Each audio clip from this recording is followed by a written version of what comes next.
Pada hari itu bumi cerita. Bumi menceritakan cerita-cerita dia. Apa cerita dia? Bi anna rabbaka auha laha. Bahawa Tuhan telah mewahyukan kepada bumi untuk menceritakan. Cerita apa ni? Cerita apa yang manusia buat maksiat atas bumi. Manusia ni pula buat ketaatan kebaikan atas bumi. Semua bumi cerita. Sebab itulah ayat ni ulama kata, kalau kita nak buat ibadat, kita salah satunya kena perbanyakkan tempat ibadat.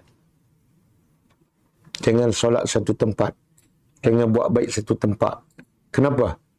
Sebab semakin banyak tempat kita beribadat, semakin banyak saksi kita. Bumi akan menjadi saksi. Kamu solat kat sini, lepas tu minggu depan kamu solat kat sini, minggu ni kamu buat sedekah kat sini, minggu depan kamu, semua bumi akan cerita. Perbanyak